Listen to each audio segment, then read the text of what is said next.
Hey, what is going on? Welcome back to another episode of Dog Talk West Virginia. I hope everybody is doing okay today. What's up, guys? How are y'all tonight? Doing good. Oh, pretty good. Yeah, man. So first things first, I think it's hard to not bring it up. What an insane amount of rain. Thank God that it's pretty well past as of now. How'd y'all fare? How'd y'all fare with all that craziness? It got up about 10 foot from the back door of my house. Wasn't as high as the 2016 flood, but it was about 5 foot below that, I'd say. Somewhere in there. It was close. Yeah, the pictures that I saw you had posted, dude, that was up there. I think I saw, of course, the canal, saw record levels or what have you. Ohio got crazy. Man, it was nuts. Summersville. Dude, look at Summersville. I read 57 feet. Came up 57 feet in 48 hours. Right. Of course, they were holding back a lot of water, obviously, just trying to regulate the mess they had going on. But still, man, that is an insane amount of water. We hope everybody at home was safe. Main thing is your personal safety. We just hope like heck nobody lost anything, and if you did, hope for a really, really quick cleanup. And of course, if there's ever anything we can do, we're always willing to help. But man, that's crazy. And look at the news right now. I don't know if you all saw, but Cheat River, I guess a mine blowout. They've got some crazy acidic water dumping in there. They got a mess, dude. They got a crazy mess up there. Chris, did y'all read about that? I did, man. It's pretty unfortunate. I'll be just waiting now to kind of see what comes from all of it. But yeah, you hate to see that kind of stuff. Yeah, man, I think it was, it's kind of ironic that you hear it's dumping in right there where the Friends of Cheat kind of campground is, right there at the, I can't remember what they call that creek there, but yeah, man, it's awful. It's awful. So I guess kind of what happened, if the folks don't know, they kind of, people recognize the water come flying down through there, nasty, yellowish, discolored, brownish. Obviously, a mine had blown out, something, they're not real sure why.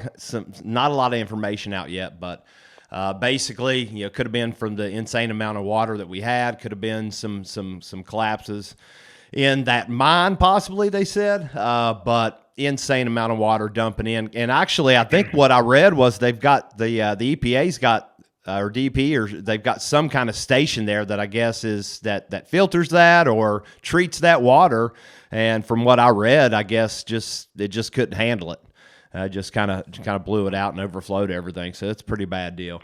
Hopefully get it cleaned up quick. Hopefully we don't see any super negative impacts from it. I know the Friends of Cheat work really, really hard up there to get that river clean.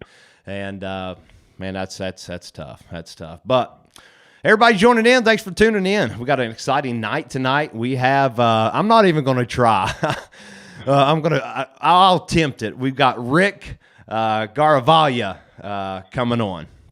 And he might say it's Garavaglia, but it's one of those two. But Rick will be on, first ever KBF Trail winner, first ever KBF big national regional event he ever fished. So he's from right here, so that's exciting, man. That'll be fun to talk to him too. I kind of want to get his take on, man, the emotion as your first time. I remember my first time at the first big event, and it's a little overwhelming. Brad, you too, whether it's in a boat or a kayak, man, it's I can't imagine to go in feeling like that and be in contention and be able to watch it kind of live all unfold while you're fishing. Yeah, that's pretty crazy, man. And like you said, the emotions, the first time I went to a bass boat tournament, man, the butterflies and the excitement, couldn't sleep the night before. And to go out and do as well as he did on his first one, man, I couldn't even imagine. Actually, he was just give me an update on his email. So we're going to shoot him that link. And he's actually going to be joining us after church as soon as he gets home, about 8:30-ish or so. So once he pops in, we're going to bring him right in. We're going to kind of talk about his win, talk about his experience, how he got started kayak fishing. very, very nice man. I really haven't got to fish with Rick, but super nice guy. I got to chat with him a little bit on the phone, and man, he went down and threw down. So it's gonna be fun to talk to him tonight. I'm excited. But man, what else y'all got going on? While I shoot him this link. Man, what's up? Any big news going on right now, Brad? Anything? Any information? I think there's been a number leaked for a big payout tournament coming up on the Ohio here in the next few months. What you got? Yeah, there's a little bit of information getting released up in here, and I think there's a lot more getting ready to come out for some big payout tournaments. I believe that's with the Ohio River Challenge, their tour and stuff, and the Fall Challenge on the Ohio River. Some big money.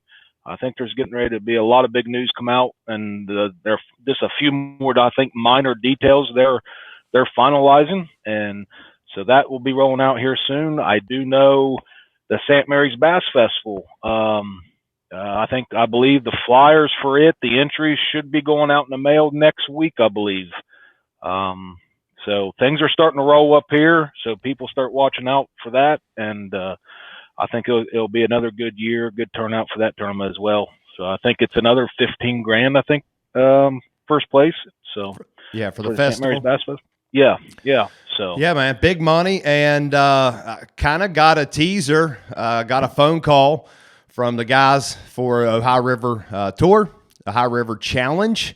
Brad, super exciting. I know you've been talking back and forth with Sean Douglas, Johnny, the whole crew up there, Seven Rivers Marine, so I did get info, man. Big money.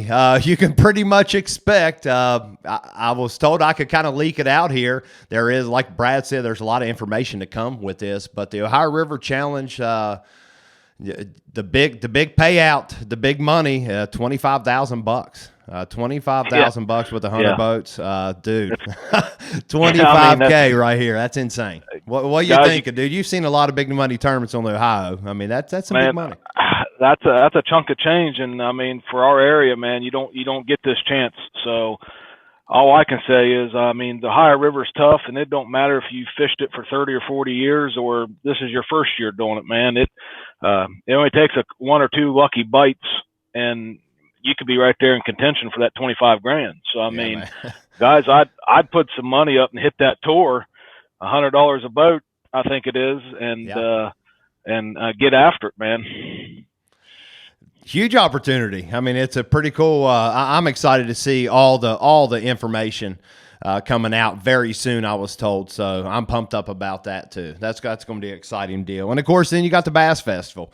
For a one-shot tournament, that big one tournament a year, pretty well open for the most part if it doesn't fill up with your returning anglers. But sneak in there. That's a huge payday, man. That's a huge payday. I was there last year. Had a great time being able to live stream that for the guys and the folks up there. And man, what a show!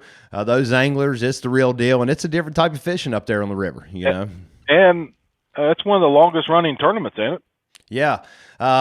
From what I gathered, I can't find the exact, but I thought it was one of the longest single running or longest single standing tournament, annual tournament in the nation or really close to. It'd been going on for many years. So I can't remember what number they're on now.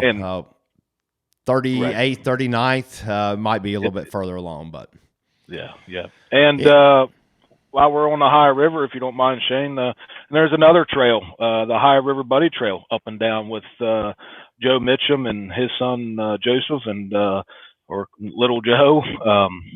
It's a great tournament. I think it's $60 a boat for an entry, I think, for that tournament. And yeah, man, I've got a kind of a little breakdown of this. I will throw this up here so everybody can kind of follow along and see. Man, they got some exciting. They just put on a great trail. Period. Right. And there's the dates, guys, and what you need, and times and locations, and that it's based on how many boats show up is what they pay back. And Joe emailed me, and we can get you the information if you need it. Their procedures for COVID-19 for going forward this year, like from the registration to check-in to the weigh-in, and even about your insurance and all that. So I'm sure you could go to the High River Buddy Trail Facebook page or reach out to me, Shane, any of us here. We'll get you in touch with the right information. Yeah, man. Definitely. Awesome information there. Man, they put on a good trail. When I first kind of started doing this deal, kind of follow along with being from the Kanawha Valley, we really, I just never fished a whole lot of High River events unless one of our trails here locally went there, Bass Nation or whoever, Trail of Dreams, or even a small club I was in. Once I started following, man, they run a really cool deal. I mean, it's fairly low entry, 60 or so bucks an entry. I mean, it's a wonderfully ran trail. They put on a great kind of Angler of the Year and points packages. Basically, you can almost win free entries into the entire next year. They just do some really, really cool stuff. I got to say. And for sure. I think, Shane, they also pretty much average 40, 50 boats every week, maybe a touch more than that. Or not every week, every tournament, sorry. But, yeah, they have a good following. So yeah, man. I mean, that's they put up some good numbers. I think usually that season opening tournament, I love seeing the numbers at these season openers, which are coming up. There is a kayak tournament next weekend we're going to get to here just shortly, which is super cool. I don't know if very many folks know about it here locally. So there's going to be an option, but here in literally 4 weeks away, things kick off. It's going to get absolutely crazy. I think first kayak event, minus this open coming up here next weekend, is I think the 10th of April, Chris, if I'm not mistaken. One Southern West Virginia Kayak Anglers, I think, has one.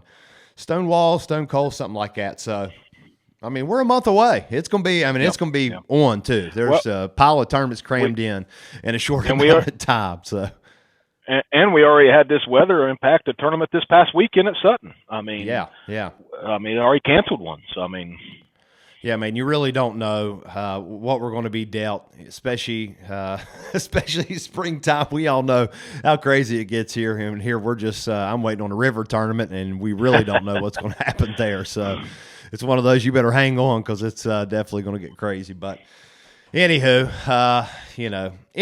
what about man? Just got me thinking. This last weekend, I'll give a few quick little updates while we kind of wait on Rick to hop on.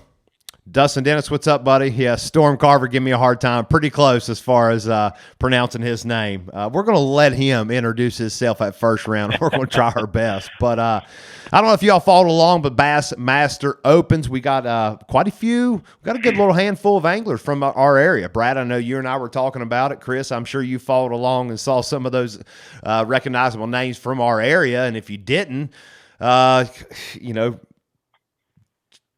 is it a surprise, really, that a couple of our anglers on the pro side and the co side did cash a check, had a decent tournament, had a good start to the season? Brandon Tallhammer, he's from up your way, Brad. That's a Parkersburg guy, I believe. 39th place overall, 25-10. So he cashed the check. That's awesome. Yep. That's awesome. Yep. He's a hammer for sure, man. And he's in the, I believe, the Frontier Bassmasters here, a local club in this area. And, dude, they got some hammers in that club. That's a really well-known club for some fishermen there. Yeah, man, for sure. And who I guess his dad, Randy Tallhammer, goes down on the co side, and I think was in third or fourth after day one, and ended up, and they're only weighing 3 fish. So he had 9 plus pounds both days, but weighed 1811 in 6 fish for an 8th place finish and cashed a check. So, dude, no surprise. No. And the rest of them, that went down and fished, they did well too. They held their own. I mean, yeah. You're talking top half of the field, and that's even with extremely tough fishing. I mean, we got 3 or 4 other guys down. I know Rick Hamer had big fish going through, I think, 2 days. And I think that final day someone knocked him out of the overall big fish. But he's been known to catch some big ones for sure. Right. So we got some great anglers. What about I don't know if you all have heard this name, but I met him up at the Bass Festival. His wife was up there supporting him. Really, really good folks. But at the major MLF Big Five Toyota Series event. Lake of the Ozarks, dude. Everything I saw, they were busting ice to get out there to pre-fish. I mean, it was insane there. But 29th place overall, cash to check. Oh, goodness gracious. He's going to whoop me. Kyle Weisenberger fishing. Kyle Weisenberger. Goodness. But yeah, he's from up that way, just over in Ohio somewhere. Kyle, great guy, great representative of the sport. And man, you have to follow along. Kyle Weisenberger fishing. I know Kevin Martin's about to kick up. So you can follow him on Facebook. Man, we got a bunch of great guys. I can sit here and name a bunch of them. We got a ton of guys fishing opens, some of the pro tours, pro circuits, you name it. No different than the kayak world either, Chris, is it? I mean, we've got some hammers stacking up at which I think everybody set out this last weekend. Hobie was on, where were they? Broken Bow? Broken Bow, yep. Yeah, I was just finished watching the results of that as soon as I got on here. Russ Snyder's pulled that one out, so... Wow, another win for Russ. Holy smokes, dude. Yeah, about $6,500 he brought home from this one. Now, but I don't think we had any local anglers down there that I saw. I looked through everyone. I didn't see anybody right off hand that was down there competing. I think they're waiting to hear a couple weekends. They'll be maybe Pickwick or somewhere down that way coming up. But I don't think we had anybody. Yeah, the next one's KBF. It's I think it's Pickwick, Wilson, and Willer is the three lakes that are in play for that one. That's not next weekend. It's weekend after next. Yeah, weekend after next, 20th, what is it, 21st, 22nd, something like that. Bass Nation kicks off next weekend, though. We got Bass Nation Kayak Series, first series, kind of the regional, one of the 5 tournaments. Lake Fork. They have record numbers, if I'm not mistaken. Several hundred people, couple hundred people, I think. Real close to over 200, right at 200. Man, big numbers. There's going to be... Shane? Yeah. Speaking of Bass Nation, might want to just throw out a quick reminder, too. I think dues are due here by the 13th. So that's coming up. That's a week away. So anyone interested in fishing Bass Nation West Virginia qualifiers, want a shot at the state championship, move on. Maybe even move on to the Bassmaster Classic and or Bass Nation Kayak Series Championship, which runs in conjunction with the Classic. So it's your another shot to walk across that stage. Man, we're going to have some anglers. We've got, I think, 5 or 6 anglers from our area that will be competing, that did qualify in one of a few ways. So, yeah, March 13th. Club dues have to be paid, or new clubs have to be paid and chartered through the state. We can get you in a club. Kayakers, anyone wanting to fish a kayak qualifier that's not already an adult member in a club, let me know. I'm sending people to club presidents every day, getting them lined out. But reach out to me. We've got to get you in a club by next weekend. By next weekend, get you in a club so you can compete at the state qualifier. So, yeah, man, that's a lot going on. How many kayak clubs are there in BAS right now for West Virginia? So, how it's basically structured, and that's a good question because a lot of people ask that. Basically, there might be just a couple that are formed strictly for the kayak qualifiers, but a lot of these anglers, we are being able to just go ahead and put them in existing adult clubs. I think there's 37. I believe a few were added this year, new clubs. So I believe we're over 40 clubs or really close. So it's almost easier. We've already got some clubs established, and we've been actually just shoving some anglers over into these clubs that are accepting kayak members. So there's 37 different clubs scattered across basically in 3 regions, separated into 3 regions. So you can basically pick which qualifier, excuse me, that you would want to fish as an angler. So yeah, kind of endless clubs, I guess you could say. 40 different clubs we could slide you into. Like I said, I got a handful of club presidents from each region basically saying, hey, send me all their information. We're going to get you in a club. So, and that would be the nice thing, the structure of that, and we've talked about it here on the show and kind of in private discussions with anglers and just different people, the ideal scenario would be that there could be some smaller clubs created. 12 kayak anglers. You can send a maximum up to 12 anglers to your respective qualifier through your club.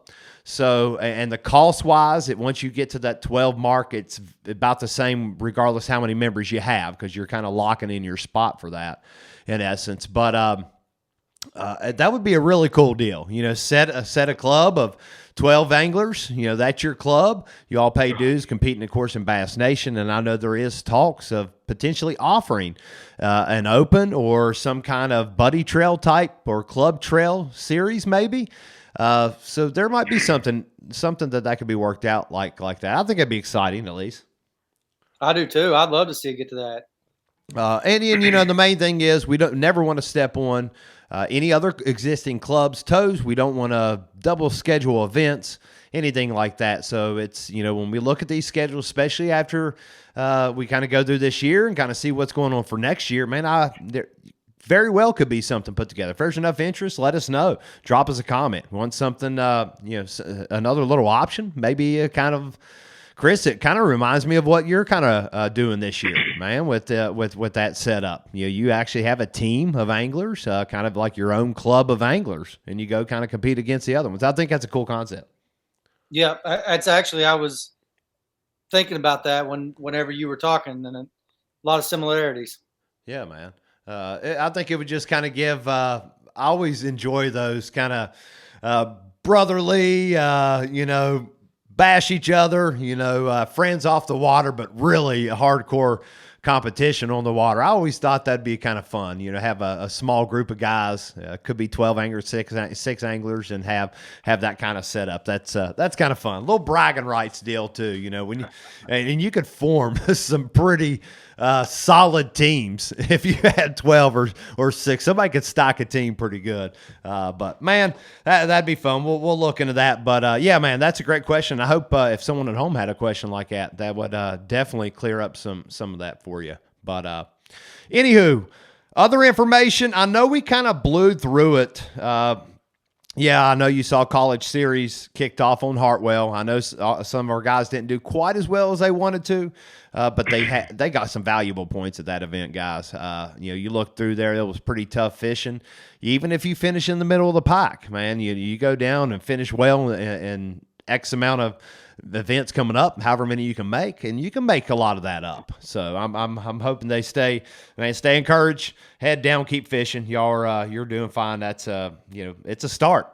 It's tough fishing across the East Coast. So everything I've seen across the nation, extremely tough fishing unless you're in Texas fishing Ivy or whatever they call it. 60 pound bag, 16 pounder lake record or something stupid. I don't even know what to say to that. If you didn't see it, get on YouTube. Just search biggest bag in history. Arguably, Butch Brown video, if you haven't seen it, Huddleston swim bait video. It's years old. He didn't put any of them on a scale, but he had a sack of giant fish in a small John boat. I bet that live well was the whole deck of that boat, because, dude, those were giants he pulled out of there. So that was supposedly a 65-pound bag for Butch Brown. Nothing on scale. Of course, I don't even know how you say his name. Chris, Milliken Fishing, I think maybe, are pretty close. But he goes down and they catch 60 pounds on film. Pretty crazy. A-rig fish. I would take a 15-pound bag here. 20-pound sack is like the holy grail here. So that's wild, dude. What other news y'all got, man? While we wait on Rick to get on, I know that's what I was going to say. We kind of blew past it. Last weekend was the Brian New interview. If you didn't catch that, go back and check it out. Brian New was on, about the most real interview conversation that I think you could have with anyone, let alone an angler. It was awesome. It was about the most real talk. So very, very much enjoyed that interview. Go back and check it out. I'll get that uploaded on YouTube too. Kind of behind, so I'll get that up there. But So we kind of blew past it, but the high school junior Bassmaster series kicked off Harris Chain, and we had 2 teams go down. Finishing the top 10, one catches 16-plus pounds, Mason Gross, Sailor McKinney, Southern West Virginia Junior Bassmasters. I hope you saw the post, and if you didn't, kind of want to give him a shout-out. I wish that was around when we were a little bit younger. What y'all think? I needed that then. I would have stayed out of a lot of trouble if that was the case. Dude, I mean, just something else to focus on for sure, man. I'll think back of some of the goofy stuff I got wrapped up in. Nothing too bad, but we were kids. But goodness, I would give anything to have that. So love seeing those junior anglers, Mason and Sailor. Great bag. I thought for sure. And of course, you never know. And they go down, and a couple teams brought in a couple big sacks of fish. I think one was over 20 pounds. And of course, our good buddies, Clay County Middle School Elementary. Shout out to my buddies there. They watch. Michael said they watch regularly. I love seeing these guys out. They might act shy in person, but I'm telling you, put them on the water, these boys can flat out probably embarrass half of us, especially throwing a bait caster around. But Luke Stewart, Austin Craze, 9 pounds, 9th overall, top 10 finish. Shout out to the boys. That's exciting, man. Love giving the youth a shout out. That's our future. We know we can't keep doing this without them getting involved. So that's always fun. Right. Let's see. Yep. Oh, what's this? Chase wants me to wear a green hat instead of this blue and gold hat. I mean, what? Well, tell him that might be a deal y'all got to work out. If he wins a tournament, do we want to put that pressure on him? Well, then I'm safe. I don't have to worry about that then, right? I mean. Oh, dude. No, I'll do it. He said he was going to try to rest. After that, that might perk him up. He's going to be trying to join. He's going to be texting saying, man, give me that video chat link. That's right. No, that'd be a great little friendly bet right there. Yeah, man, friendly bet. No, man, I tell you, he was on some fish, and for how tough that bite was down there. And I love seeing it. Bass Track, he said, man, they were going to update Bass Track. That's an awesome deal. Randy Huffman, I know, was really good about keeping Bass Track updated. Super neat, man. You can follow our anglers along on Bassmaster. So I think his first fish of the day was early, and it was a 5-1, over 5-pounder. I'm like, oh, dude. They weigh a 20-pound sack. They're going to be right in it. Honestly, probably I can't remember what the top 10 cut would have been. But, somewhere around in a 16 to 18-pound sack would have probably put them really close. I think it took mid-30s, high 30s to win it. But nonetheless, incredible amount of seasoned anglers for those college kids down there. Carson Newman University. Dude, that's Ewing Minor, Chris. We were talking about him there a few episodes ago. That's who he's fishing for. And, dude, they have a killer program. They kind of took the media by storm, I guess you could say. Man, you're starting to see their name pop up in about everything. But dude, they're killer. I mean, they got a solid team. They had, I think, several teams up in that top 5. But yeah, it's gonna be crazy. Brutal. New goal for the year, Chase. We'll leave you. We won't pick on you too hard. But what other info, Chris? You got anything coming up we need to know about? Anything exciting? Any chatter? Hot topic?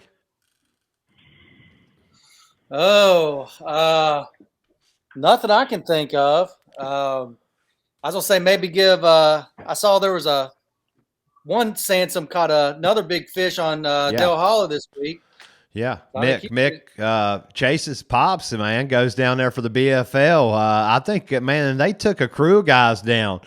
You have to get on his page and look up one of the videos they were tagged in. So I kind of got a kick out of whoever that was with them down there about his experience on the water, how his tournament started. It was kind of comical. But, yeah, big fish of the tournament. He won. He won co-angler division. Him and Chase went down last year, and Mick won the co-angler side. Super cool. I mean, super, super cool. So he's all in. I'm excited to see Mick and Chase. It's kind of cool, father and son kind of fishing opposite stuff, different stuff, scattered all over. So that'll be fun. That'll be fun watching him. But, yeah, that's their lake, man. They spend a lot of time down there, Chris. I was talking to Chase about it. They spend a lot of time down there. Dale Hollow. I just scrolling through Facebook, looking at tournament results from yesterday's round regionally, and saw a guy with a WVU face mask or beanie or whatever you call those. And I was like, who is that? And he was holding a big old fish, and started reading up on it. Saw he had big fish in the BFL. So come to find out, it was Chase's dad. I had no idea. Yeah, but even you can get on, like I said, you can get on Bassmaster, and it's crazy because it's so hard to follow all of it. You've got the Opens, obviously, you got the Elites, you got the Pro Circuit, you got the BFLs, you got the Toyota Series, you got, goodness gracious, there is an insane amount of different leagues out there. Now you got the what's the new one kicking off that Luke Duncan's wrapped in? Professional Bass League, right? Professional Bass League or something. Anywho, that's kicking off soon. That's going to be a killer deal. There's some really, really good anglers that have committed to that. You can get on and kind of look at that. But, man, you go through the roster of any of these events, and we see our guys are wrapped up in that and usually placing, guys that are competing. But also coming up, I almost forgot, but shout out. First off, too, I got a little bit behind sending out those T-shirts from the hashtag Briar Strong kind of giveaway for those shirts. But they're out. They should be on your doorstep. Josh Balser, you probably won't get it before you've left, but TBF Federation National Championship down on the Red River, Louisiana, 11th through the 13th, coming up. So they're pre-fishing, and they got a pretty cool deal. I think it's like a Tuesday, Wednesday, Thursday pre-fishing. Your third day pre-fishing has to be with your day one partner or something along that line. So it's a pretty different format for the pre-fishing and the competition. But 7 different divisions. After 2 days of competition, the top boater, the top in each division, so 14 anglers in total, will move on to the final day, automatically get a 2021 BFL All-American bid, so they get to go fish that, I believe. So the top 7 will be boaters, and obviously the other 7 will be co's. Living the Dream package on the line. Chances to move on to, I believe, Toyota Series Championship for a certain number of those. Man, it's insane. So you've got, I believe, Posey. Bill Posey, maybe? I'm hoping. Ed Posey, Bill Posey. I'm sorry. I'll double check that real quick. But, and Josh Balser heading down. Someone will say. I think Josh is already there, isn't he? What's that? Yeah, I think he, I was looking, and I think he already made it down. So I believe they're down there. They're gonna kick my butt for not getting that right. I know, but. Goodness gracious. Ed Posey, I'm sorry. Ed and Josh. Ed Posey's going down to co-angler, qualifier angler, and, of course, Josh Balser. And he's had a heck of a run, man. Josh has had a wonderful run. I think he's got that momentum, man. He's needing. I mean, who wouldn't want to have some momentum, some confidence going in to this big event? And shout out to those 2 guys. So we're going to keep you updated on that as things develop. But that's going to be an exciting deal. Rocky Fork Bassmasters. Before we get too deep, Rick is actually standing by. He may be able to hear us. We can't hear him yet. We got him muted, but we're going to bring him in just a minute. So please stay tuned. But Rocky Fork Bassmasters coming up this next weekend, Saturday the 13th, Beach Fork Main Marina Ramp. Tyler Klein, a couple other guys putting that on Rocky Fork Bassmasters Kayak division. That's really exciting. Rocky Fork Bassmasters is Bass Nation affiliated charter club. So, man, they're kind of doing their deal and expanding on the kayak side, offering a few events, and that's coming up this next Saturday. 7 to 3:30, $25 entry, Main Marina. So reach out to them if you want some more information. Reach out to me. I'll get you that. I'll try to share a link there on the page. But Rocky Fork Bassmasters. And I think other than that, I think we covered pretty much all the news, man. Y'all ready to get Rick in here and kind of see what's up, and so we can get the rundown Well, and man, how everything shook out at the big event. So give me just a minute here.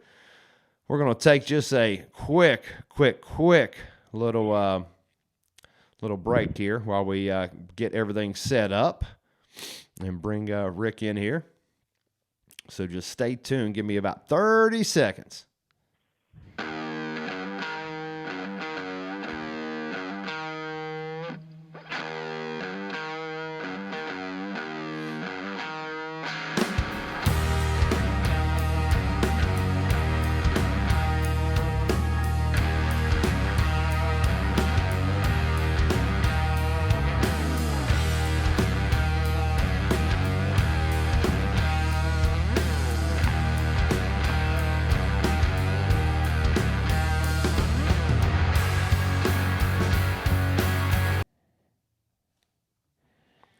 All right, welcome your first ever KBF Trail Series winner, but your 2021 KBF Trail Series #1 on Murray.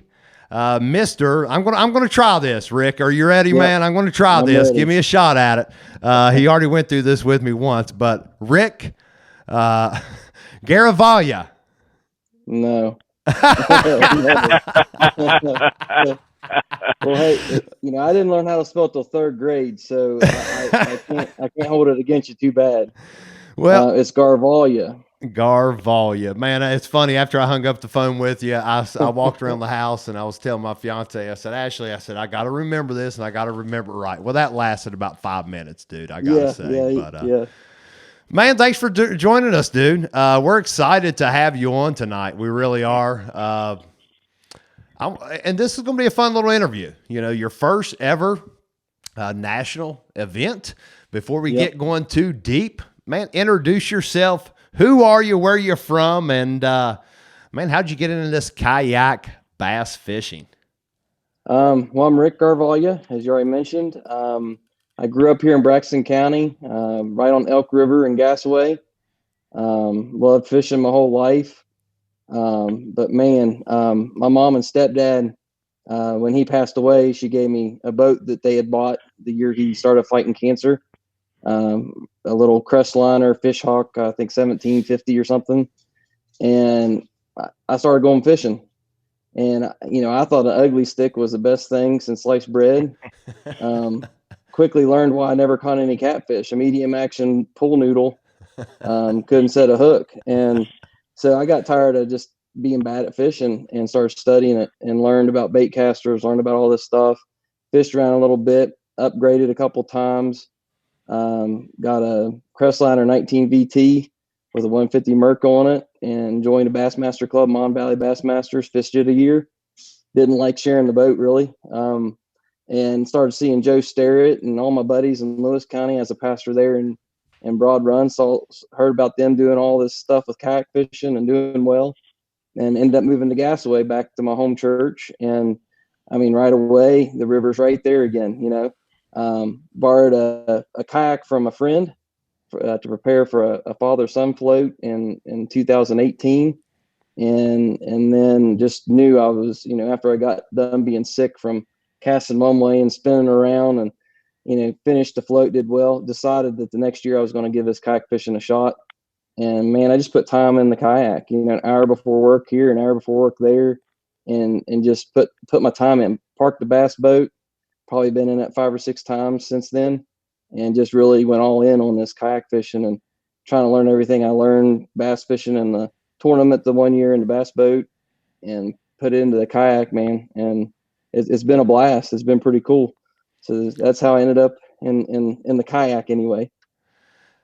I mean, I tell you, that's a common transition. You're starting to see that. That's been mentioned multiple times on the national stage. It's a topic in all the big forums and a lot of the podcasts, and you see a lot of these top kayak anglers transitioning out of a bass boat and or fishing both sides a lot, but getting in a kayak. And so I think there is, obviously, you got that knowledge, your base knowledge of of competitive angling, competitive fishing, but it's a different animal, man. I mean, like you said, you get in those things. Man, how was it for you when you first transitioned as far as tackle? You know, as far as breaking down the amount of tackle you can actually that you were willing to take. I know your first trip. I swear, I no lie. I felt like I was going to Canada again. But man, I had 8 rods and 3 or 4 bags. I mean, it was stupid. That's and you get in took? there and it's like, holy smokes, you don't even have room to re-rig 1 rod, let alone 8. Yeah. But how was it for you, man? Well, I got big into it. I went all in. Birthday money.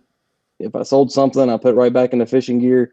And in the bass boat, I'd have on a 20 to 30 rigs set up, all technique specific, trying to learn new technique every year. Yeah. Figuring out things. Well, I carry 12 rods on my kayak with me, and carry, I don't know how many of the Plano boxes. I think 6 of the regular size ones, 4 of the small ones. I carry 2 rolls of plastics under my seat, and I saw a picture of my Laura 11.5, and she was hurting. It wasn't safe, and so I'm learning some things.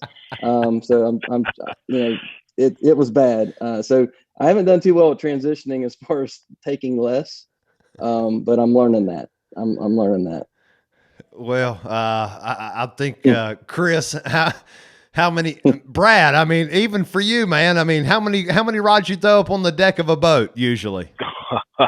Well, practice, there's a bunch of them. It depends on how the tournament day's going. If I got something dialed in, it's actually working, there's only a handful. But there's been times I've seen over 20 on my deck. So then they're all tangled up and everything else. So yeah, it gets crazy. Chris, I know you've got an instance. I mean, I've seen people with hooks buried so deep in their arms, faces, and everything else. From it gets a little tight in the kayak. I mean, what's your go-to, man? I mean, I know you've got a horror story, probably. You asking me or you asking Rick? Chris, I'm sure you've been there before. I mean, yeah. This show's not long enough for me to go on talk about all the stories I have in a kayak. We've all seen that for sure. Goodness gracious. I usually take about between 6 to 8 rods with me nowadays. I learned the hard way.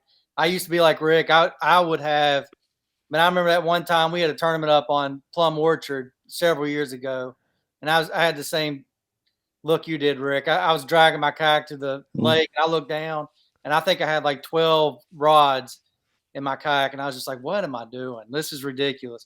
Now, I only touched like 2 of them that day, but I had to have every one of them rigged up in case, I felt the need for it. So, yep. Yeah, man, I can relate to that for sure. I think we all can. Man, it's just, man, I want to save that time, have a few extra rods rigged up. I've looked at several at the end of a tournament day and thought, man, 4 out of the 6 never touched, not one time. But man, you're back home. You've had some time for it to sink in. Anyone just joining us, we're going to call him Rick G. Rick G from Gassaway, Braxton County. I'm not even going to attempt it, but man, Trail Series winner, KBF, a national tournament with a lot of good anglers on a tough fishery at that.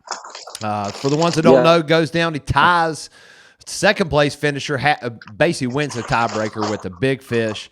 You don't realize how many or how many times just that quarter of an inch on that big fish sometimes can make a difference. And in your case, man, just having that bigger fish, that's key. Get it in, get it uploaded ASAP. Sometimes that's part of the tiebreaker as well.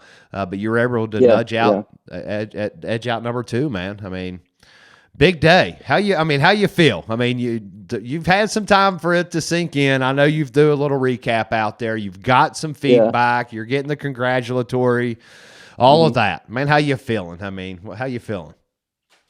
Well, it's rewarding. I mean, just to be able to talk to people, and there's someone trying to buy a fishing rod from me the other day on Facebook Marketplace, and they congratulated me.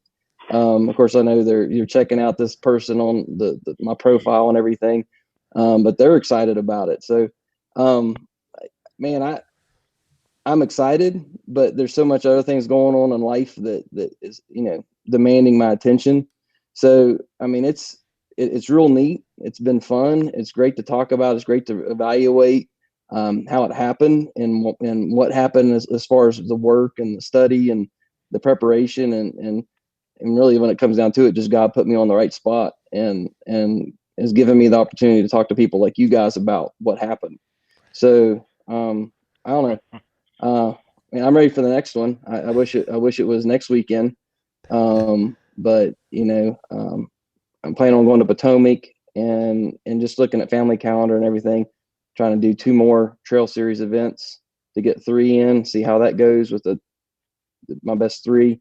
And then national championship. So that's my plans. But as far as letting it soak in, it was real when PayPal ding ding money's there. The trophy and the big check, I guess they call it. That was great. And just a quick turnaround, get home, get back for church, get some sleep, work with the kids at church. And then, like I said, the ding ding and that money was there. Couldn't have come at a better time. So we're trying to find a car where my family was hit and run a few Sundays ago and our car was totaled. So on the way to church, everyone was okay, but good time for that to happen as far as the PayPal.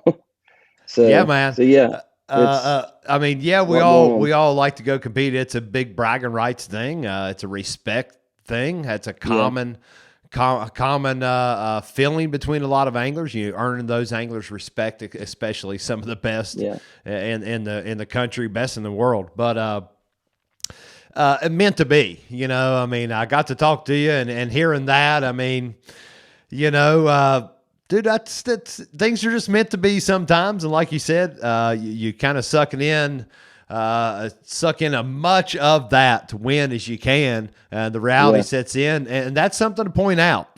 This was basically, for the ones at home that don't realize this, it was 2 separate events. So basically they run 2 separate events basically to try to make it easier for folks that can only fish a Sunday or can only fish Saturday. You can fish them both, but there's 2 separate trail events. A lot of these anglers fish both.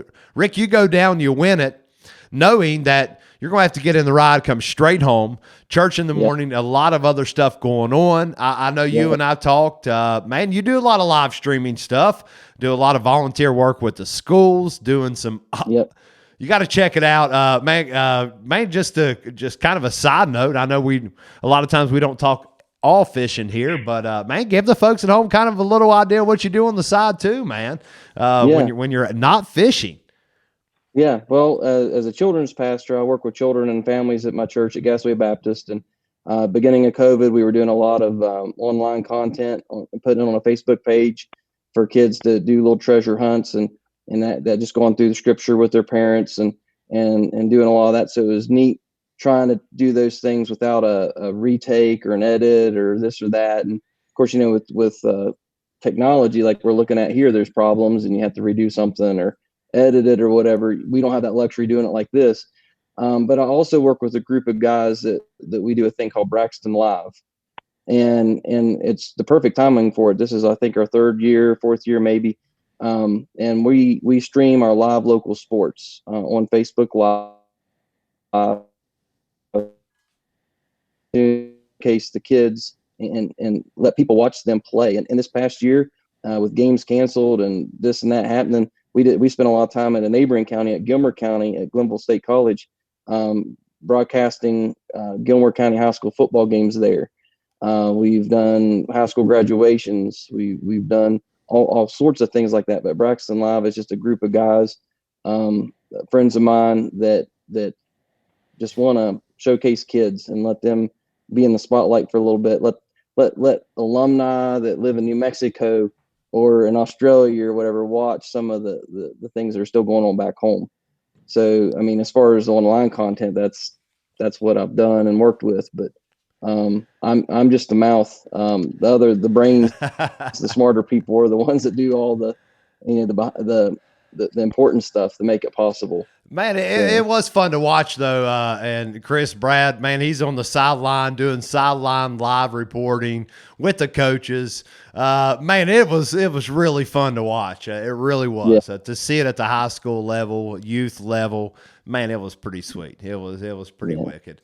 And we try to make it look good. I mean, one of our guys works with computers, and he does we compare to ESPN, the little score doc on the bottom, and the graphics and the player profiles. I mean, we're working hard. They're doing all that stuff and trying to make it look great for people to see at home. So it's not just a camera going back and forth. I think it gives the real deal. And there's something about it's something really cool about it. It's about these youth. It's about those things truly do elevate their chance of moving on to the next level. These kids are being able to be seen a lot easier now. Literally type in a kid's name that has been talked about nationally, regionally. Next thing you know, just by maybe someone typing in a name in front of a big name coach could easily, or scout could easily get some attention. So, man, I respect the heck out of all of that work that gets put on by not only you all too, but there's many other different folks that do that. So it's pretty neat, man. Live streaming is where it's at. Obviously, people want to see it happen live. That's kind of why we do a lot of things live. They want to hear it now. Absolutely. And same thing with kind of weigh-ins and different things else. But man, that's awesome, dude. You go down there, win your first one. Chris, I know you were following along with all the action, being in and around the kayak game quite a long time. Man, anything that kind of piqued your interest to ask Rick, or a topic that would be good for Rick, being a first-time winner? But he's a seasoned angler, though. I mean, it's definitely a different setup than what we're used to sometimes.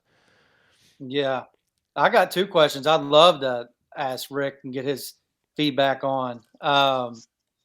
First is I saw your own Facebook post where you had mentioned pre-fishing was pretty tough for you. I think you said you'd maybe caught one fish. One, yeah. I'd be interested just to hear what your mindset was going in tournament morning, how you stayed positive and all that. But then the second part is I'd read a recap of your tournament, and I thought this was really interesting. The fact that you used Google Earth on the water instead of your fish finder to find structure because the water was stained. And sounds like you were able to put together, a pattern based off of, structure that really wasn't visible that day on the water using Google Earth. And I thought that was really interesting, and something that I think some people utilize, but not everyone really thinks about that at the moment in the heat of competition, to really stop for a minute. And everybody gets so caught up with their electronics and everything. And so those are two things I'd like to hear a little bit more about. Yeah. Well, I'm still learning, and you say seasoned angler, and I thank you for that. But just learning, every year try to add a technique to my arsenal. But as far as that goes, mindset practice, my friend Storm Carver, and just talking to him a whole lot about the location and stuff. They did a lot more scouting, and Philip Backus. The two of them are probably the guys I'm closest to in our kayak club. And they were staying, I guess, in the southern part of the lake, around the lake quite a bit. And I was going to stay with them, and different things happened. There was limited on number of people who could be in the house. And then Steve Gunner was gracious enough to let me hop in with them. I mean, I got teased about snoring and everything with those guys, but so really what it amounted to, I picked one section of the lake, and so I was looking at something Storm had showed me. He sent me some pictures. I started looking and putting waypoints all around that Buffalo Creek side of things. Then I got in touch with Steve and said, Steve, where's the house? He sent me the address. It was like 2 points over in the back of this Buffalo Cove. And I was looking at this one ramp that I ended up not using. And I was like, well, this is where I'm going to focus. It's close. I have no clue what's happening on this lake. I have not heard anything about it. There's limited YouTube stuff available. And so I just started, marking things. I tried to find out what the water temperature was. But I was looking at docks. I was looking at riprap. I love fishing riprap. And then I was looking at, okay, water temperatures are warming up. If they're moving into the cove, what's going to draw in heat? And so I started looking at the cement private ramps, and I'm marking every one of those, and get out to the main lake, marking some more riprap, marking some oh goodness, where they have the cement walls, the sea walls. I'm just marking anything and everything I can on that Buffalo Creek arm. And so we practiced the first day. I launched from the Buffalo Creek Marina, and I go toward the back of that cove, and I'm going around some of the docks, and there was a neat underwater wall that I found and on Google Earth. And I'm thinking, all this stuff looks great, but the water temperatures were like 48 to 51. And I flipped in the corner of a dock. I was coming back out of between a couple docks, just flipped on the corner post of a dock I saw my line jump, and I was throwing a brown M4 custom jig. A friend of mine makes some jigs out in Kansas, and Matthew Rawson, and it was the same color as the water with a Christie crawl on the back of it. And the line jumped, and I said, well, I don't know if it's a fish or not. I set the hook and had a 15-inch bass that I caught that day. But that was it. That was the only bite. Relocated to another place in the lake that I had no clue what it was even called. Well, I think Hilton Recreation Area. And then that's just because we're Storm and Phil had went to look up some things. And it was clear water. I just basically practiced launching and went out a little bit and come back, and we went and checked out some ramps. So my mindset going into Saturday really was I just hope I catch a fish. And if it's really bad, I'm going to get home early. I'm packed up. All my stuff is in the truck. I mean, there's room for me to set in that bad boy. And it's an F-150 Super Crew. So, I mean, I had it packed to the gills. I mean, I had my crate and all my stuff, and then I had everything else I owned, fishing wise, in there. And so going in that day, I was just praying that I would catch a fish. And so I went out to the main lake. My thinking was, like I said in my story, that the fish are going to come up on the first point out of the main lake if it gets warm enough, and maybe I'll find something on some of the riprap.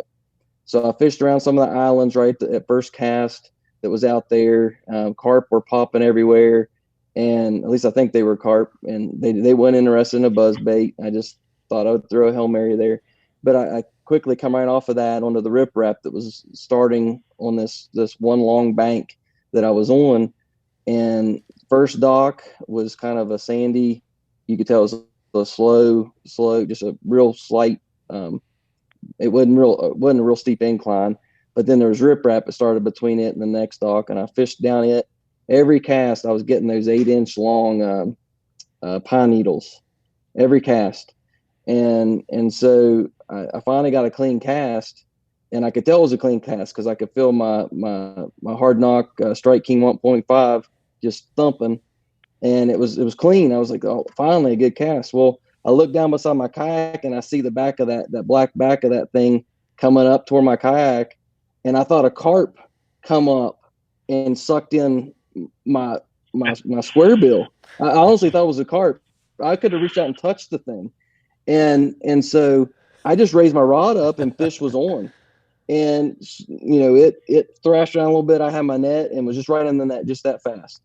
And it was, what was that, 19 and a quarter or 20 and a quarter, what I think was my first fish. And I was pumped. I had a brown lab, a chocolate lab, and a black lab going nuts right behind me on the dock. And I was louder than they were. And my day was complete as far as I was concerned. So I got the picture, uploaded it. Of course, I took a screenshot. I'm number one, for a few seconds, and then it was gone. Someone caught another fish. I think I was the 8th person or so that loaded a fish. Fished around those docks a little bit, got to some more riprap, and nothing was happening. And then I got out to my spot, and I wasn't using Google Earth on the water. I had learned how to export and download my waypoints from Google Earth and load it into my Garmin EcoMap Plus 93 SV unit. And I could see it coming. I could see it. Yeah, I had it marked UW wrap for underwater riprap. And when on Google Earth, you can't go back and look at prior pictures of the lake, but on Google Earth Pro, you can back it up. As far as I know, that's what you can do.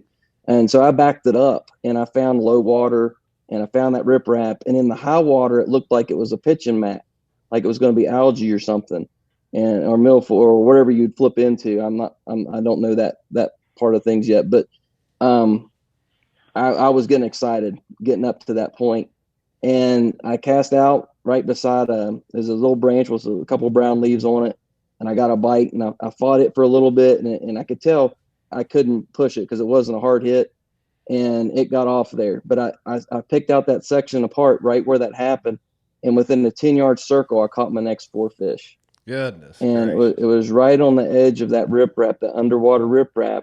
And what I discovered as the day went on, I didn't know I was hitting stumps when I would go in for my square bill, but it was stumps. It wasn't rock. There was literally no visibility. I couldn't tell what my trolling motor was hitting, what I was banging off against. I just knew I was going to get my square bill back, and I'd refloat it. I would come back through, same 10-yard patch, another fish, same 10-yard patch, another fish, and I just felt in my heart, I got to stay here.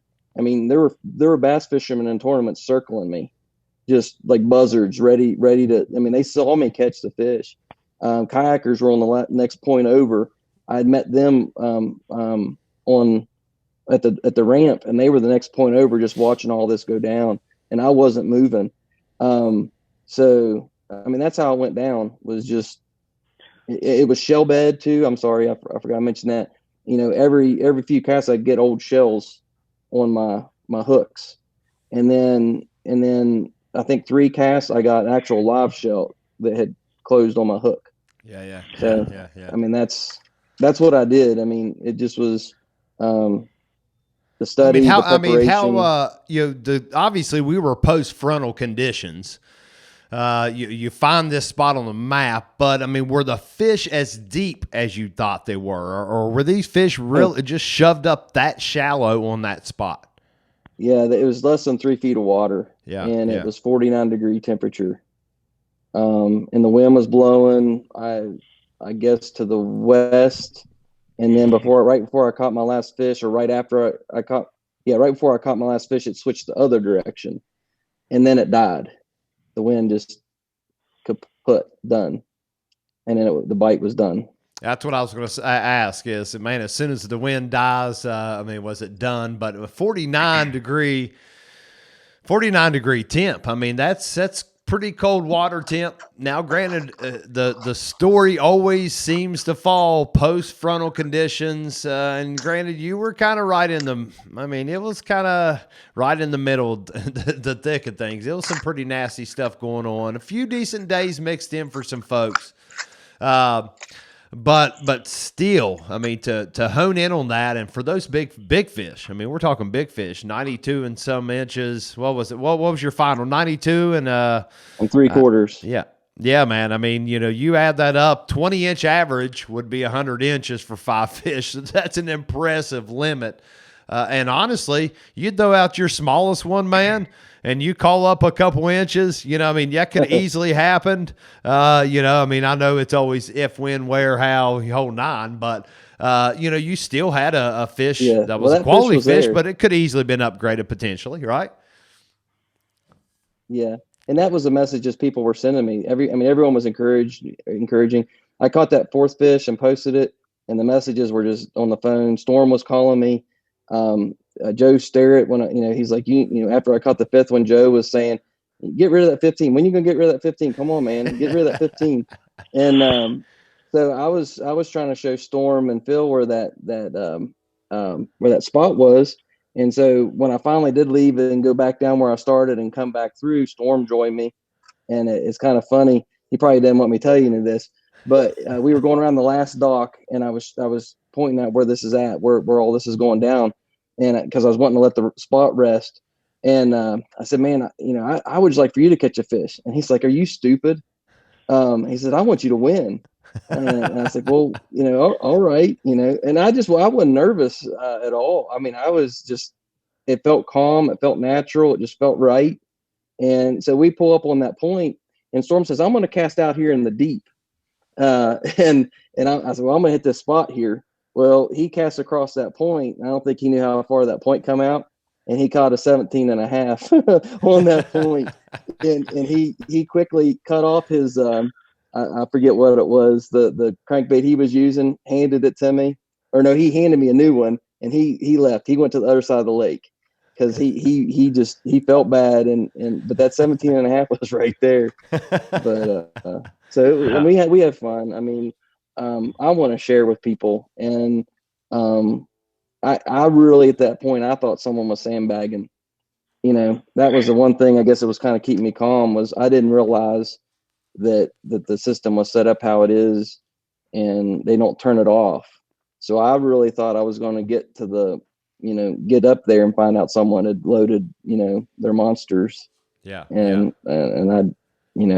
but. Yeah. And for the folks at home that don't know exactly what he's talking about, basically it's a live leaderboard. Fishing Chaos is what KBF is running this year. So you can get on, you watch it live as they're catching fish. They can upload, and there is a small time frame after last cast. We'll just pretend say it's at 4 o'clock. You might have till 5 o'clock to upload your fish. But a lot of times, we all know it, that if you're stretching as far as service-wise, a lot of times it's smarter, one, to upload your fish ASAP. One, it's good for the sport, in my personal opinion. Upload your fish. There might be a time that it doesn't make sense to do that. Very secret spot. You want to keep a large group of people away from you, but it's great for the sport. We get to watch and follow at home. I love a live leaderboard like that folks are updating. But they don't technically have to update anything until up to maybe 5 o'clock for that specific tournament, if that was the rule. I think for ours it was 3:30. Yeah. So man, that I can imagine just not really knowing that it's set up like that. Chris, can you imagine if you didn't realize it and you're right in the mix? Man, I'd much rather have not known if I was in the lead, if I was leading the tournament, than not knowing, just going and fishing and hoping for the best at the end of the day. Yeah. Crazy. At what point did KBF milk it all the way up to the last second? Did you not know you won until right at the end? Well, at 3:30, I started believing, since it was a live leaderboard and it never shut off. So yeah, I just wasn't familiar with it. In fact, I was talking to the person that owned the property. Like, when I pulled up on the spot, I said, good morning, because I'd heard horror stories, and I wanted to know what kind of, I just said, good morning. He walked out on his porch with a cup of coffee, Clemson fan. And it was great. We talked. I said, there's some riprap out here, isn't there? And he's like, how'd you know? Because you couldn't see it. And I told him about Google Earth. And I think I knew just about as much about his bank as he did. And so we talked all day. They actually fed me breakfast. And then whenever I went to leave, they brought 2 big old cinnamon rolls out to me. I took a break, stretched out. I caught that 4th fish. And I told him, all my friends tell me I can win this thing. I said, we'll see. He asked me how much the prize was. I said, I don't know. I wasn't planning on being in this situation. So then when I went to leave, my last cast, I got snagged up there on one of his logs, on one of his stumps. And I was in there, and he brought me out a to-go thing of fried chicken and potato salad. So I was paddling. I was going across the lake eating my dinner. And Phil and Storm was like, what is this? Because their dogs joined me one time. I petted their dogs. It was Hank Williams and Sarge and I forget what the other one's name was. But he's like, their dogs' names? So I met their son, their daughter-in-law. I mean, it was like a reunion, man. Like, I was catfishing on the bank, just having fun with the family. Dude, I gotta say, it's the first I've ever heard anything like that. I mean, Southern hospitality. They fed me. I want to fish down there every weekend. Holy Yes, it was smokes, great. that is too Yeah. funny. Yeah, yeah. Oh my gosh, Brad, you ever had that kind of treatment out on the water? No, not very often. I mean, I've had some nice landowners with docks, but there's only a few of them. Usually it's the other way around, you know, get out of here. And Yeah, so, yeah. It was good. Man, I think it is tastes always perfect. cool though when you can strike up a conversation. Mhm. That's pretty cool too that you were saying, man, you kind of already knew what was out there to kind of pick someone's brain a little bit on the bank. And I always say, you want to kick it off right with somebody, just find something in common with them. If Yeah. you can find something in common with them, you know, you can at least kick things off and you can have a nice conversation and learn about whatever you might be talking about. But that's pretty cool, man. Here's your styrofoam plate with breakfast. Go enjoy yourself, man. I can't. I need that kind of treatment on the water. Now, It was I will great, say, I yeah. usually get my pepperoni rolls for a lunch meal every time I'm out, so I can't complain too much. But man, so what's going on for this year, Brad? What you got? What about you, man? You got any questions for him? Anything that kind of struck you want to throw out there, man? Other Not than, really. hey, man, and maybe he can loan us. He got that PayPal check, so we'll give him our Right, PayPal right. email. Right. No, not really, man. You guys covered it pretty well. I was just going to ask him, you know, kind of, because I know how it is with kayaks, where you know, you can post your catches and as the day goes, because you kind of check in and see where you're standing compared to the rest of the field. As the day going, I was just going to ask, you know, when did you kind of go on the water, start thinking, hey man, if I get this one more fish, or hey, there's a legit chance. And then not only that part of it, but on the way home, maybe driving back home. I mean, because I know the first time I cashed like a fourth place check in a bass boat, man, I was on cloud nine just for that little bit of money, man. And I can only imagine what you was thinking, thoughts, and, you know, coming back to your family and all that. So Yeah.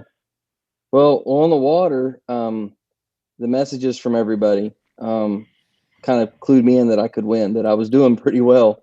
Of course, I knew. I mean, I only caught 5 fish. I had 6 bites, and so after that fourth fish, I looked up at the landowner there, and I said, I can win this thing. Yeah. And that's when we started asking questions and different things going on.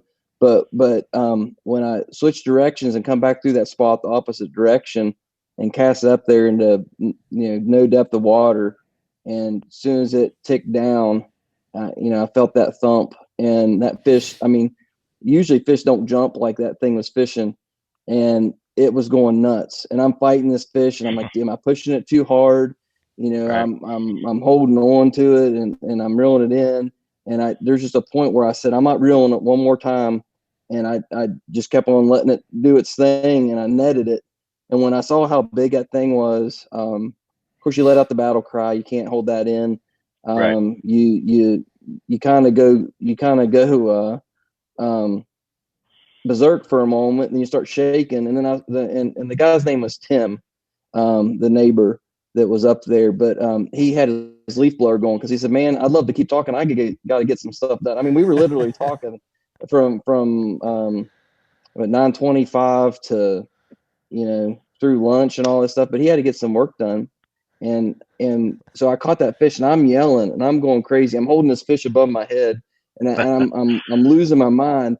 I see his wife running through the house, all right, from kitchen or living room. I don't know what it was, but she ran through the house and out to the back porch and through, and was hitting him on the shoulder and pointing. And he comes out there, and he's just as happy as I am. And I don't know. That's when I thought there's a chance. The doubt creeps in a little bit as time went on, because 11:15 to 2:30 is a long time. On the way home, it was just pure adrenaline. I got of course, adrenaline and talking.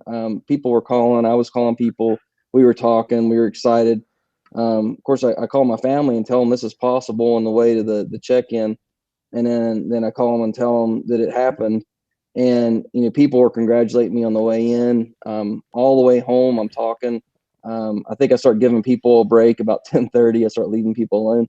And so about Summersville, I hit that wall. That's when the adrenaline dropped. Yeah. And that last 35 minutes of drive was, just trying to stay awake and rethinking everything. I mean, it couldn't have been more perfect, really.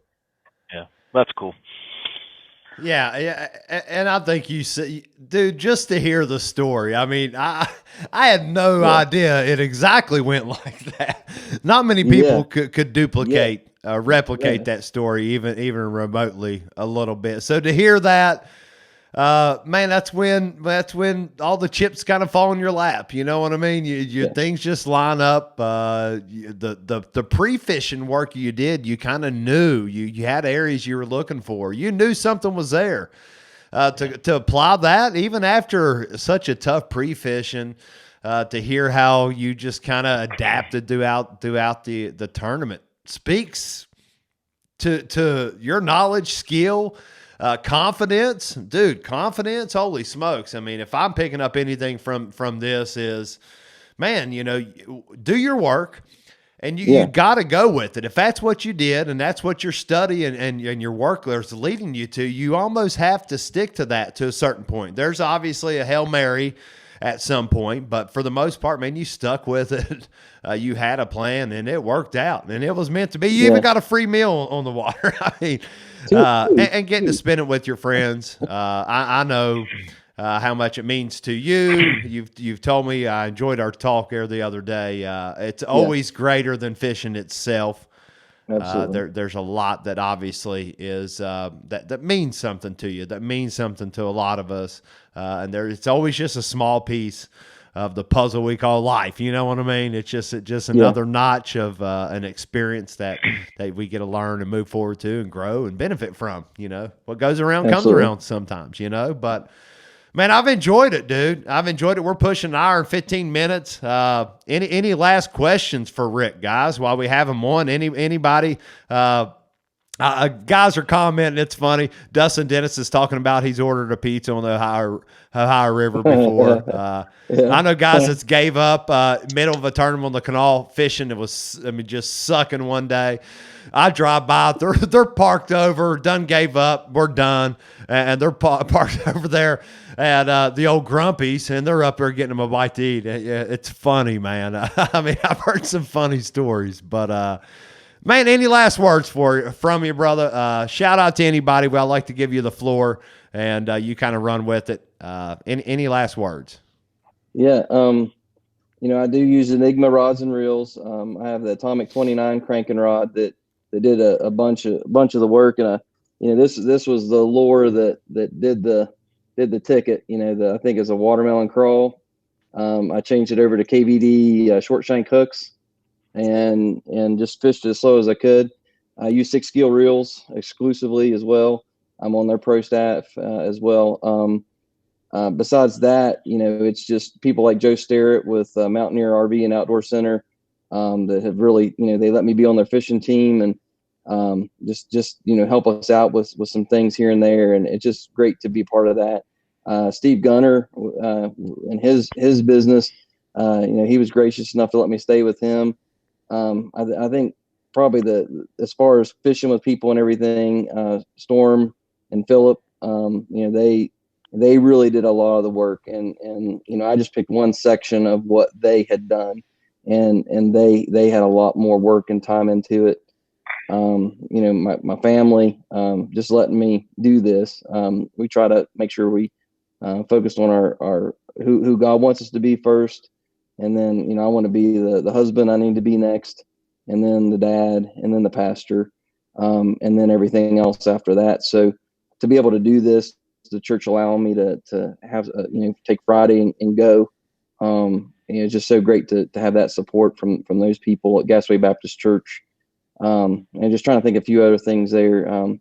Looking forward to a partnership coming up with Feel Free, finalizing some things this week, I hope. But I'll be sticking around with Feel Free a little bit longer and seeing what we can do with them. So I'm trying to think of anything else. M4 Custom Jigs, Matt Rawson, He just moved, just got his first house. He's settling in, hoping to focus really building that business up and helping him. So you can look him up. But really just the crankbait was the thing. Other than that, Google Earth, check it out. Edwin Evers has a great video on that. And then I don't know the guy's name, but Fish the Moment. He has a lot of good knowledge out there. Learn how to do that. Put those waypoints on your fish finder. Mark those things. I'm busting my tail trying to find the spots on Burnsville, marking when I go by them on low water. And now I know I can go back on Google Earth and save a ton of work and know where things are at. And then, most of all, my Lord and Savior Jesus, just thank you, Lord, for this day and opportunities to talk to people. That's what it's all about, man. That's one thing in the fishing community, I will say. Our hats off to you, representing the community well, yourself well. You get it, man. And I'll be honest, us being able to kind of pick your brain a little bit tonight and kind of hear from you. Yeah, I believe you're. This ain't no rookie. He ain't no rookie. He is definitely he's gonna be here to stay. So keep a lookout for him. KBF Trail, going to try to make a couple of those, man. I know you're trying to get those 3 trail events in, get those valuable points, and move on to that next step, man. That is the overall goal. But man, we've appreciated your time. Genuinely appreciated your time, and we've enjoyed talking to you, man. Thanks for all the insight. And West Virginia Kayak Anglers, proudly love seeing that jersey on up there. I'm rocking my hat tonight. But man, we appreciate your time, buddy. Yeah. And John Rapp too. Thank you, John. Great guy. I love seeing he was back out in the water this last weekend. So that was pretty cool. I think he was down at Murray as well. So that's always awesome to see. But, well, man, listen, we're going to let you go. Appreciate everything. Appreciate your time. Congrats again on your win. He's here to stay. Rick G. That's what we're going with. So hopefully you'll know when we say Rick G next time. That's the guy with the crazy last name we can't pronounce, but he can catch some bass. So that's okay. I think that's a fair trade-off, right, buddy? I hope so. Well, man, we appreciate you. We'll let you go, and we will catch you next round, buddy. All right. Thanks, sir. All right. See you, man. Rick. Yeah, boy. What do you think, guys? Man, that was pretty fun. What a great dude. That was a ton of fun, man. Ton of fun there. What a story. When he started going in, I wasn't real sure where that was going, but when he started going in with that, the food on the water, it was the best thing. I'm telling you, man, what a fun story to hear. It was meant to be, dude. I mean, it was meant to be. That was super cool. Super cool. Love it. What was Brad, let's hear it. Man, if somebody could bring you a meal on the water when you're having a tough day, what's your go-to, man? Totally off topic. What would be your request? Hey man, I'm kind of with Dustin. I wouldn't mind just having some pizza out there and go from there with it, All right, how right. bad the day is. Yeah. Too funny. Chris, well, dude, I would just want something cold to drink. Just sign me off. I'm done with the tournament. I want something cold to drink. Kick up on the riverbank.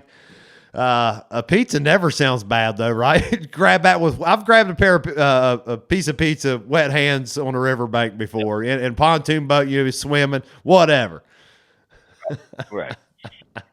Can't be some down south fried chicken though, man. Okay, yeah.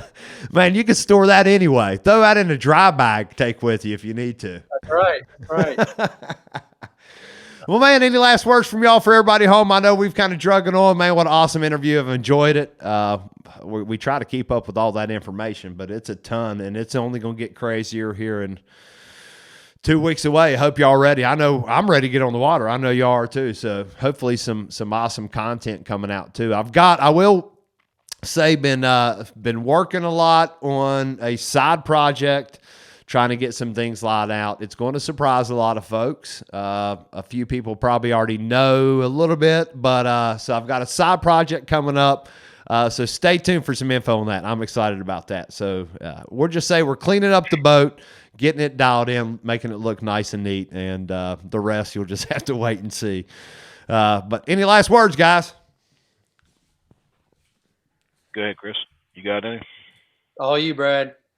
All right. No, man, just real quick, Shane, while we was doing that, with the higher river buddy trails, one thing that was highlighted on the procedures is, I suppose because of the COVID, everybody, they prefer you to have your own weigh-in bag. I do know that most people do have their own weigh-in bags, but for the ones that don't and plan on fishing that trail, please go out and buy you. There's all different levels of how much money you want to spend on a weigh-in bag. So. Yeah, and I don't know if they use a mesh insert or for release to weigh or not, but man, get on. Gator Grip, I think, sells one. There's a couple other brands. Reach out to me. I actually went to a local store and just bought the fabric, which is basically it's a rubber coated nylon mesh, no different than those. And man, you can have somebody sew you. I think I had 10 or so sewed up. For the Marshall boys whenever they were first starting that tournament trail. So that's an option. I highly recommend that. Those can be made dirt cheap. You get several guys in that want to get them.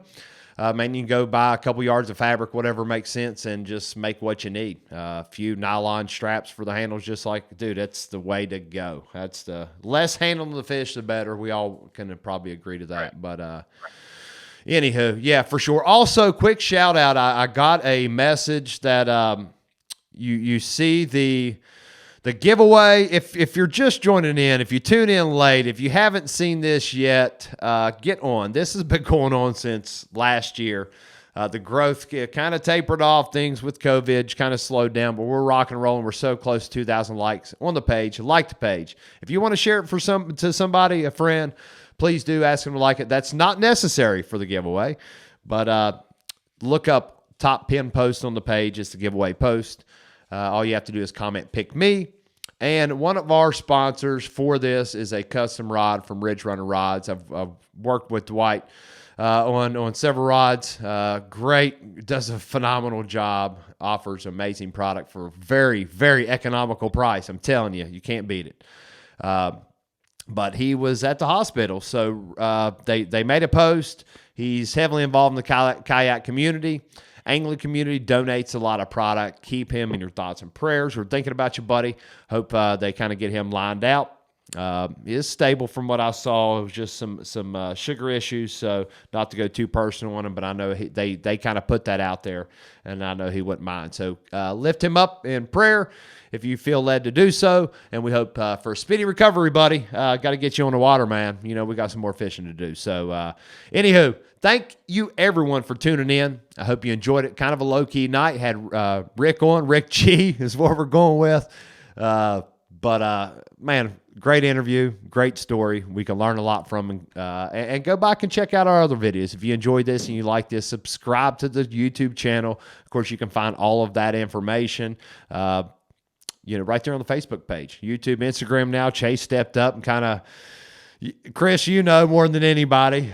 Y'all saw me first get involved in social media. I was one of the late bloomers. They used to give me a pretty hard time. But so Chase had to help me out with a few things. But we're trying to give you every avenue to get this information. So, but thank you all for tuning in.